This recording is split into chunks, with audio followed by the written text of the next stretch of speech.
CM Chandrababu Naidu తన మనవడు నారా దేవాంశ్ పుట్టినరోజు సందర్భంగా శుక్రవారం వెంకటేశ్వర స్వామిని కుటుంబ సభ్యులతో కలిసి దర్శించుకున్నారు.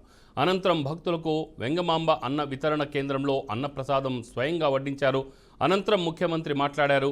రాష్ట్రంలో ఇప్పటికీ చాలా గ్రామాల్లో వెంకటేశ్వర స్వామి దేవాలయాలు లేవని, ఆయా గ్రామాల్లో వెంకన్న ఆలయాల నిర్మాణాల కోసం నిధులు సేకరించేందుకు ట్రస్టు ఏర్పాటు చేస్తామన్నారు. నాడు ఎన్టీఆర్ అన్నదానం, నేను ప్రాణదానం కార్యక్రమాలు ప్రవేశపెట్టామన్నారు. తాను ఇవాళ ఇలా బతికున్నానంటే అది వెంకన్న ఆశీర్వాదమే అని భావోద్వేగమయ్యారు.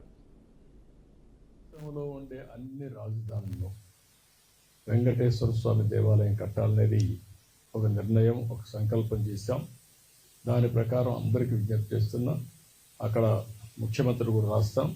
వాళ్ళు కానీ ముందుకు వస్తే వెంకటేశ్వర స్వామి దేవాలయం భారతదేశంలో ఉండే అన్ని రాష్ట్ర రాజధానుల్లో కట్టాలనేది ఒక ఆలోచన.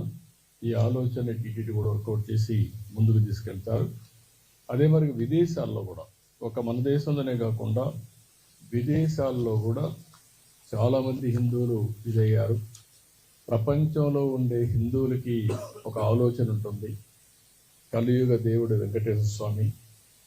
ప్రతి ఒక్కరూ ఒకసారి కానీ ఎక్కువ సార్లు కానీ ఇక్కడికి వచ్చి దర్శనం చేసుకోవాలనేది ఒక సంకల్పం.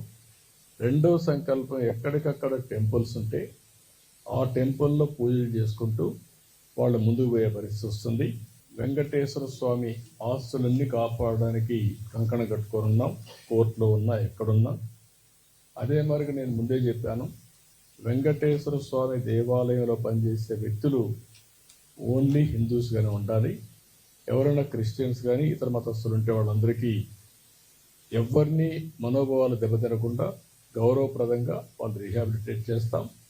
అదే మరిగా క్రిస్టియన్ ఆర్గనైజేషన్స్ కానీ ముస్లిం ఆర్గనైజేషన్స్ ఉంటే అక్కడ కూడా హిందూస్ పనిచేయకూడదు అనుకున్నప్పుడు అక్కడ కూడా పనిచేయకుండా వాళ్ళ మనోభావాలు కాపాడుతాం. ఈరోజు ఈ యొక్క 7 కొండలు, ఇది వెంకటేశ్వర స్వామి సొంతం. ఈ 7 కొండల్లో ఎలాంటి అపవిత్రమైన కార్యక్రమాలు కానీ, లేకపోతే ఈ 7 కొండల్ని కమర్షియలైజ్ చేయడం కానీ ఎక్కడా జరగకూడదు. నేను ఈరోజు పోరాడడం కాదు. ఒకసారి అసెంబ్లీలో ఇదేమరిగా 7 కొండల్ని 5 కొండలంటే ఎక్కడికి పోయినాయని చెప్పి పెద్ద ఎత్తున పోరాడి అక్కడి నుంచి నేను వెంకటేశ్వర స్వామి మొక్కులు తీర్చుకోవడానికి పాదయాత్రతో వచ్చి మొక్కులు చెల్లించుకున్నాను. ఎందుకంటే మనలాంటి వాళ్ళు కూడా, అంటే ప్రభావితం చేయగలిగిన వ్యక్తులు కూడా గమ్మునుంటే సమాజానికి చాలా నష్టం జరుగుతుంది.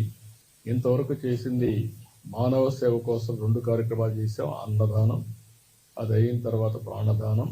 మూడోది మాధవ సేవ కోసం ఈరోజు ఆలయ నిర్మాణాలకి ఫండ్ కూడా మొబిలైజ్ చేస్తాం.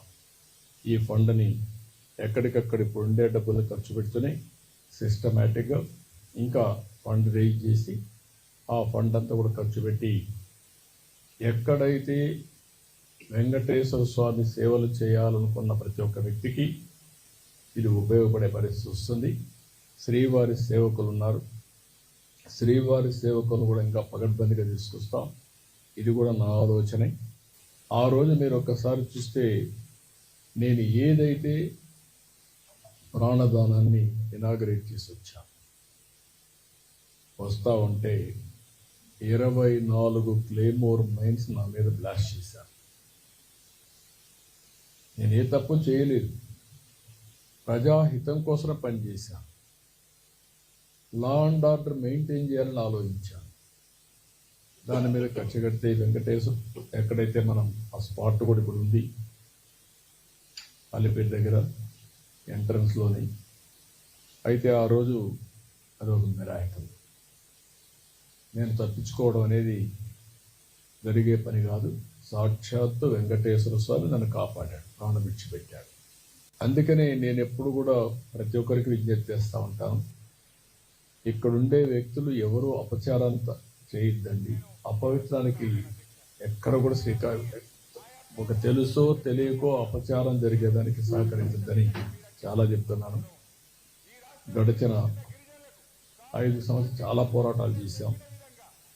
కానీ ఆ పోరాటాలు కూడా పనిచేయకుండా వెంకటేశ్వర స్వామిని అపవిత్రం చేసే పరిస్థితికి వచ్చారు.